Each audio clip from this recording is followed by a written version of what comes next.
ifunguliwe. Mnakubali saba ifunguliwe? Mnakubali saba ifunguliwe? Hebu nasema ifunguliwe, nione mkono hapa.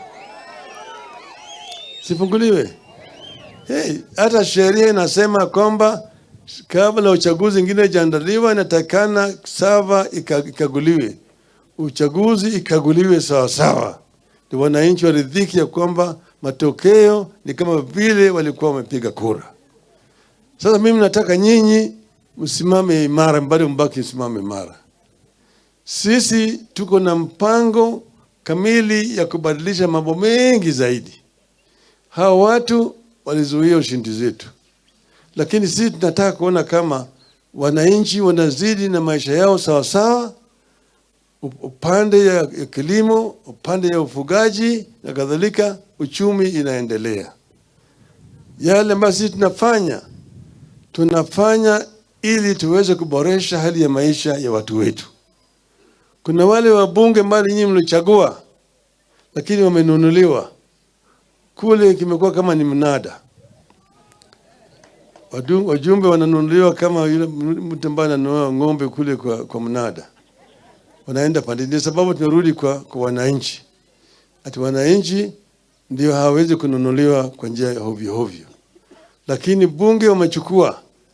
Sasa hata mahakama vile vile namna hiyo. Nuna juzi anasema mtu ambaye ako hapa kama Mkenya ati wewe unachagua matatu. Uhame Kenya, niweke wewe jela au uende mbinguni.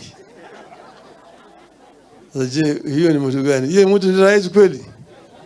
Wewe ni rais? Wewe sasa kama mtu kama mimi nihame Kenya niende wapi? Yeye anasema akuweke wewe jela. Kupeleka mtu jela kwanza mpaka uchunguzi ifanyike, apatikane ana hatia, ipeleke mahakamani, mahakama iridhike ya kwamba jamaa kumbe ana hatia, ana makosa, ndio mahakama yaamue kupeleka wewe jela, ama sivyo? Sasa mtu anasema mimi nitakuweka wewe jela. Alafu anasema usipoweka wewe jela nitakupeleka mbinguni. Sasa wewe ndiye Mungu amepeleka watu mbinguni. Simuona Kenya imeharibika. Si Kenya si imeharibika. Watu kama hawa wanataka waendelee kutawala Kenya. Nataka watu kama hawa. Sisi hatutaki kurudisha Kenya kule tulitoka. Nataka Kenya ambaye inatawaliwa